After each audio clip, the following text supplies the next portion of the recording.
kenapa AEW gue sih curiganya bukan karena AEW membutuhkan si Empang banget ya atau Tony Khan. Gue curiganya karena rumornya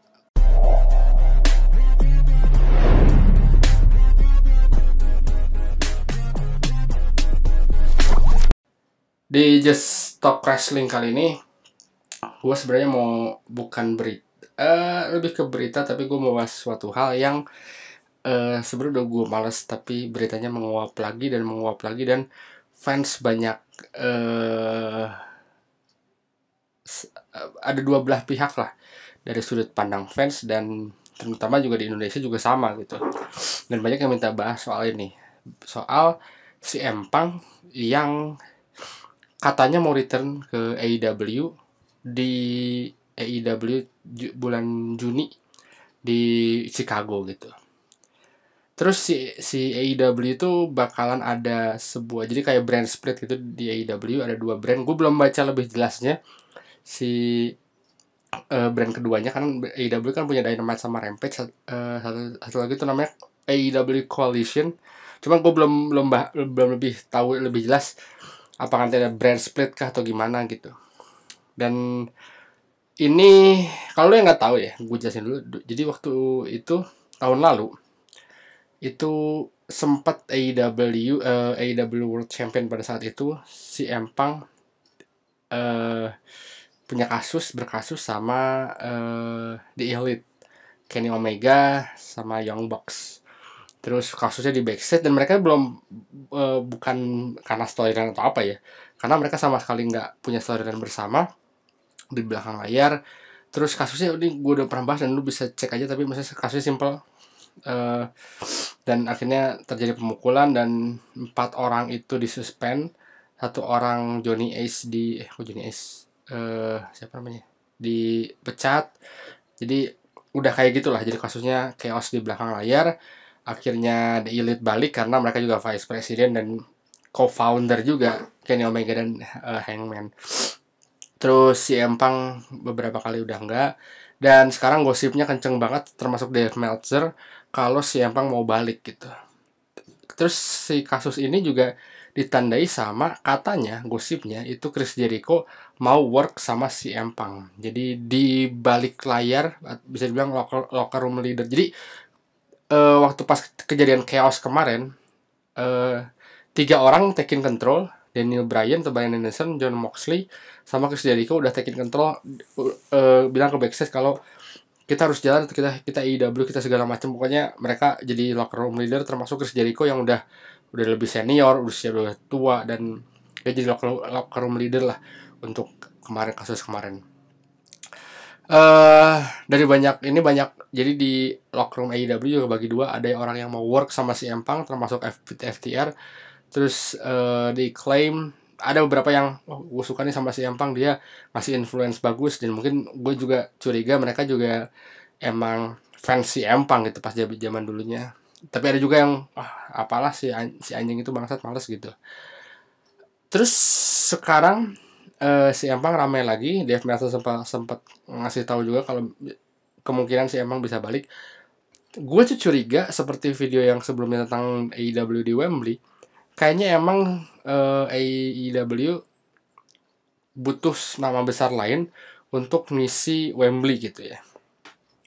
Karena kalau dari segi, kita bicara ngomongin rating dulu lah. Ratingnya AEW itu sekarang konstan, nggak tinggi, nggak jelek gitu. Tapi dibilang konstan ya 1 juta gitu. Dan kadang-kadang turun, sekarang naik lagi, ya gitu-gitulah. Sesimpel itu. Terus mereka butuh si Empang gitu. Dan gue dari dulu sering bilang di channel gue di Bincang Wrestling, kalau si Empang itu nggak membuat si rating AEW naik besar gitu. Ada kenaikan benar, cuman di rating tiap minggunya jadi kayak waktu itu pernah Rampage 1 juta karena debutnya si Empang, ya wajar lah ya. Terus nggak jadi nyentuh sampai 2 juta atau gimana gitu, karena 2 juta itu di acara-acara lama kayak SmackDown dan Raw. Jadi nggak pernah nyentuh sampai segituan si AEW. Jadi pas ada si Empang gitu. Satu itu, yang kedua dari segi wrestling juga dia udah berapa tahun dia? 7 tahun, 2014 sampai 2021, 6 7 tahun.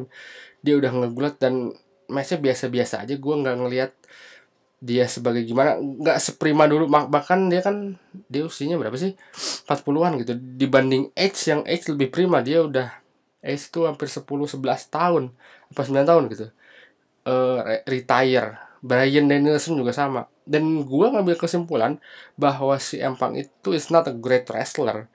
Karena kalau a great wrestler, a great performer, ya lu mau pensiun segimanapun juga pas balik lagi tetap oke, kayak Edge, kayak Bryan Danielson. Dan pas gua lihat iya juga, dan dia jadi MMA fighter juga, dia dibully sama MMA fans, UFC fans, karena dia jelek banget di UFC. Emang bener dia not a talented athlete, beda sama Brock Lesnar ya. Brock Lesnar itu talented athlete. Kalau si Empang menurut gue nggak talented athlete, tapi dia talented performer yang ya performer lah, selebriti apa segala macam gitu. Dan sudut pandang gue tentang si Empang balik lagi ke AEW, gue nggak setuju, sangat nggak setuju gue sama si Empang.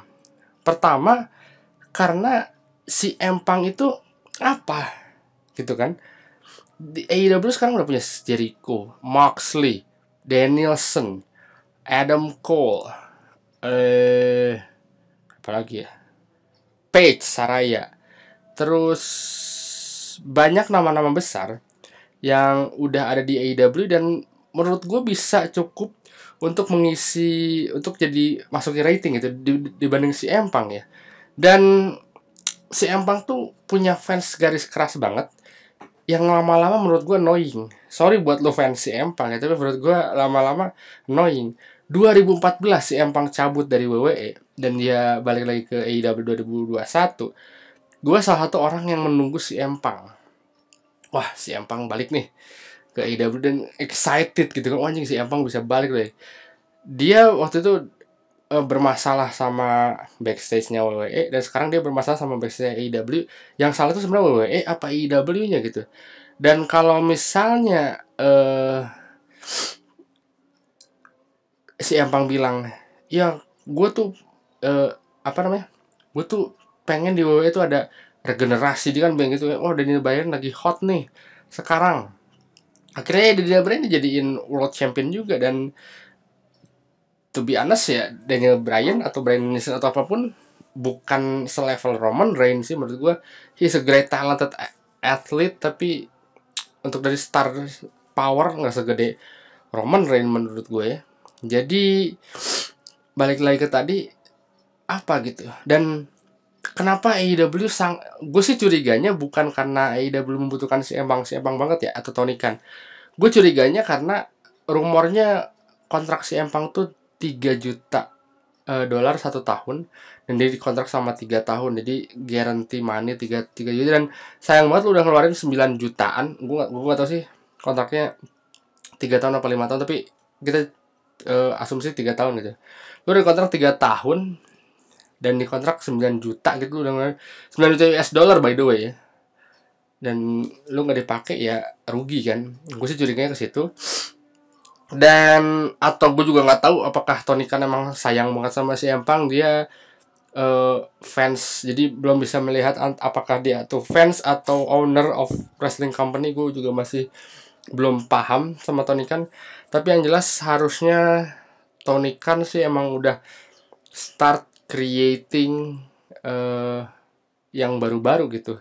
Kita bisa balik dah ke 2014 gitu ya, zaman si Empang cabut dari WWE. Main eventernya siapa coba? The Rock, Cena ya kan. Kane masih ada. Sekarang kita lihat siapa coba main eventer WWE. Roman Reigns. Terus ada Cody Rhodes. Cody Rhodes juga hasil dari ini ya. Women's-nya udah beda banget. Di Intercontinental ada Gunther. Bisa lu itu, tapi itu kan Triple H ya memang. Cuman pas zaman Vince juga, Vince tuh gue udah sering bilang, Vince tuh untuk generasi mudanya tuh sangat, mungkin Vince bukan tipikal yang suka sama mesti terus nyobain si ini nyobain. Vince punya tipikal karakter sendiri untuk main eventernya ya, setipikal lah kayak The Rock, Hogan, Stone Cold, Cena, Roman Reigns kan satu tipe ya, badannya besar apa segala macam. Hanya regenerasi itu selalu ada. Dan ini AEW kenapa nggak coba untuk regenerasi yang lagi hot sekarang, MJF, Sammy Guevara, itu bisa di-push. Dan gue sih yakin ya, AEW, fans AEW ini tuh bukan fans, atau gue ralat penonton AEW itu bukan yang penonton si Empang aja gitu, karena penonton AEW adalah banyak penonton AEW yang penonton alternatif gitu, wrestling fans tapi butuh yang lebih greget, wrestling fans tapi yang storyline nggak cuma based on storyline aja kayak WWE, terlalu lame, butuh konten di wrestling. Nah, kalau karena gitu, gue yakin sih kalau untuk ngomongin Wembley, gue yakin AEW bakalan sold out di sana.